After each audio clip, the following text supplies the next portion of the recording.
तो आज मैं आपसे कहूं कि ओम का नियम आज के बाद आपको कभी नहीं भूलेगा। तो आप सोच रहे हैं क्या ये मजाक है? मजाक है ही है। देख लीजिए, आज मैं आपको ऐसे तरीके से ओम का नियम बताने वाला हूं कि आप बोर्ड एग्जाम में इतनी बार लिखेंगे इस ओम के नियम को कि यार मैं क्या बताऊं, कभी भूल नहीं सकते।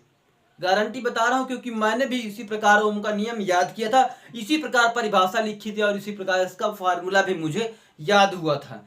तो एक बात ध्यान रखना, ओम का नियम आज के बाद आपसे भूलने वाला नहीं है। मजाक कर रहा हूं तो देख लीजिएगा। तो ये मजाक नहीं, बिल्कुल याद हो जाएगा, गारंटी ले रहा हूं। यहाँ पर ओम का नियम, जिसे हम ओम सुला कहते हैं, यहाँ पर आपको एक बात ध्यान रखना कि ओम में एच भी होता है। ठीक, ये ओम में एच जो है साइलेंट है, इसीलिए इसे ओम का नियम कहते हैं। कुछ लोग कहेंगे मीनिंग गलत है, तो आगे देख लीजिए। अब यहाँ पर ओम का नियम आपको मालूम नहीं है, सपोज दैट इसके बारे में कुछ ही नहीं मालूम, तो ओम के बारे में बताता हूं। 1827 ईस्वी में, कितने में? 1827 ईस्वी में ये जो जर्मन वैज्ञानिक थे, इनका नाम जो है ओम जो है, ये इतना ही नाम नहीं था। ठीक, जॉर्ज ओम नाम करके कुछ इस प्रकार इनका नाम था। ये जर्मन के वैज्ञानिक थे, जर्मनी के रहने वाले थे, ये गणित वैज्ञानिक थे। इन्होंने क्या किया, 1827 ईस्वी में इन्होंने ओम के नियम की खोज की। इन्होंने अपना नियम बनाया। देखिए, कोई भी नियम बनता है तो यदि वो पर्टिकुलर व्यक्ति कोई बना रहा है, एक आदमी मिलकर, तो उसके नाम से रख दिया जाता है।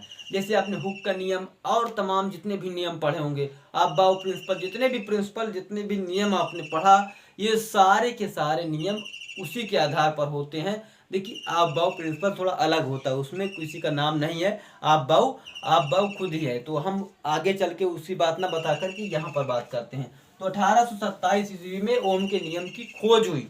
अब इससे क्वेश्चन, परिभाषा सबसे पहले लिखेंगे। परिभाषा कैसे लिखेंगे, ये बहुत जरूरी है ओम के नियम में। अब एक मैं सबसे अच्छी बात बताता हूं कि आपको केवल ये पॉइंट ध्यान रख लेना है।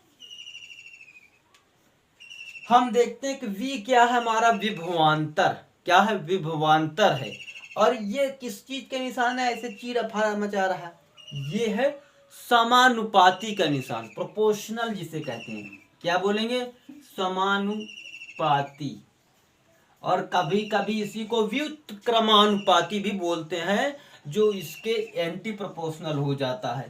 तो यहाँ पे इस व्युत्क्रमानुपाती को हम इस प्रकार दर्शाते हैं। यदि 1/i होता तो ये व्युत्क्रमानुपाती कहलाता, क्योंकि ये बटे में है। तो ये बात गौर रखना कि यहाँ पे इसको व्युत्क्रमानुपाती बोलेंगे, इसको समानुपाती, क्योंकि यहाँ पर ये सिंपल संख्या में लिखा है, ये 1 के बटे में लिखा है, तो ये बात गड़बड़ी हो जाती है। तो ये क्या है? समानुपाती है, केवल और केवल समान अनुपाती है। तो समान अनुपाती में क्या होगा, देखिए इसकी परिभाषा ही यही है। ओम के नियम के अनुसार क्या लिखेंगे? ओम के नियमानुसार, इस प्रकार लिख सकते हैं, नियमानुसार। अब यहाँ पे किसी परिपथ में, कोई परिपथ होगा जिसमें धारा बह रही होगी, उस परिपथ में विभवांतर का मान, किसका मान? विभवांतर का मान धारा के मान के समानुपाती होता है। विभवांतर का मान ओम के नियमानुसार किसी परिपथ में, नियमानुसार किसी परिपथ में विभवांतर का मान, विभवांतर का मान धारा के मान के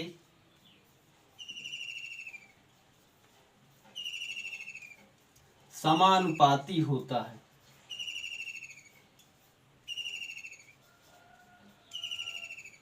देख रहे हैं यहाँ पर?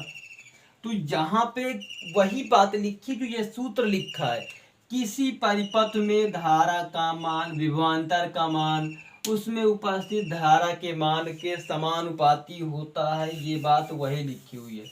अर्थात कहने का अर्थ ये है, ये परिभाषा हो गई।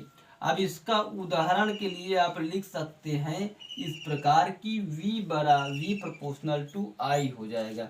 V मतलब विभवांतर, प्रोपोर्शनल जिसे हम समानुपाती बोलते हैं, इसका मतलब क्या हो जाएगा, धारा हो जाएगा I।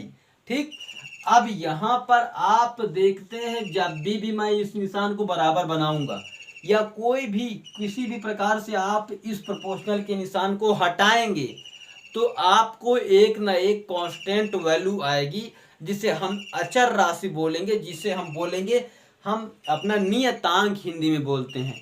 तो नियतांक आएगा जिसे हम R बोलते हैं, इसी को रजिस्टिविटी कहते हैं। रेजिस्टेंस मतलब प्रतिरोध। तो प्रतिरोध आएगा इस प्रकार से हो जाएगा।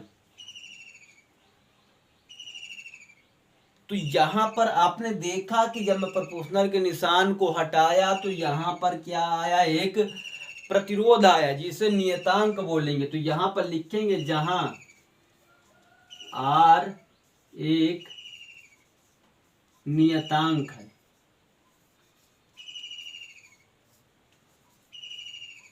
इसे हम बोलते हैं प्रतिरोध। और प्रतिरोध का जो मात्रक होता है वही ओम होता है। और ओम को आपने देखा होगा कि आपने कभी हेडफोन सुना है, ये है लगा होता है कानों में, ऐसे देखना कुछ बिल्ले लगाए रहते हैं और शायद आप भी वो ऐसे हैं। तो यहाँ पे जो लगाए रहते हैं वही है ओम। उसी प्रकार उसका चिन्ह होता है, पर बहुत से ऐसे भी दिखा सकते हैं और ऐसे भी बना सकते हैं। तो ये होता है आपका ओम। इसका क्या होता है, मात्रक। और मात्रक होता क्या चीज है, जैसे आपने धारा का मात्रक सुना कि धारा में करंट होता है तो उसको एम्पेयर में नापते हैं, और विभवांतर है इसको वोल्ट में नापते हैं। आपने देखा कि इसी प्रकार बहुत सारी मात्रक होते हैं, जैसे कार का मात्रक जूल होता है, और कैलोरी में भी इसको माप सकते हैं। तो ये मापक होता है, मात्रक नहीं होता। मात्रक कहा जाता है, पर लेकिन ये मापने की एक इकाई होती है मात्रक। जैसे कि आपने देखा किलो तौला जाता है, किसी चीज को तौलने की इकाई जो है वो मात्रक होती है। तो मात्रक भी बात समझ में आ रही है। कभी कभी इसको एसआई मात्रक भी कहते हैं इंटरनेशनल सिस्टम के हिसाब से। और सीजीएस, एमकेएस, ये सारी की सारी पद्धति होती है इसको मापने की। तो ये अलग अलग जगह चलती है, सीजीएस चलती है अलग जगह, और ये तमाम प्रकार की ये पद्धतियाँ होती है, एमकेएस। तो ये सारी की सारी पद्धति यहाँ पर नहीं चलती। यहाँ पर हमें इंटरनेशनल पद्धति मतलब चाहे जहाँ विदेश में चले जाओ, चाहे जहाँ चले जाओ, सेकंड ही मिलेगा, और एम्पेयर ही मिलेगी, क्योंकि ये एसआई पद्धति है। एसआई मतलब इंटरनेशनल। इसी प्रकार इंग्लिश लैंग्वेज भी आपकी इंटरनेशनल लैंग्वेज होती है, कि आप किसी भी देश में चले जाइए तो वहाँ पर आपको इससे प्रयोग से आपको कुछ ना कुछ मिल जाएगा। और नहीं तो फिर चिंग मुंग चिंग चले जाओ चाइनीज में, हिंदी बोलो जाके, वहाँ पे कुछ नहीं चलेगा। क्यों नहीं चलेगा, क्योंकि वो जानते ही नहीं। इंग्लिश बोलोगे तो इंटरनेशनल लैंग्वेज है तो सब लोग जानेंगे। तो ये होता है इंटरनेशनल सिस्टम, जिसे एसआई नाम से जानते हैं। तो ये हो गया आर ओम का नियम, साथ में मैंने बता दिया कुछ सिस्टम के बारे में। तो देखिए एक साथ डबल ज्ञान। तो चलिए मिलते हैं नेक्स्ट वीडियो में, तब तक के लिए।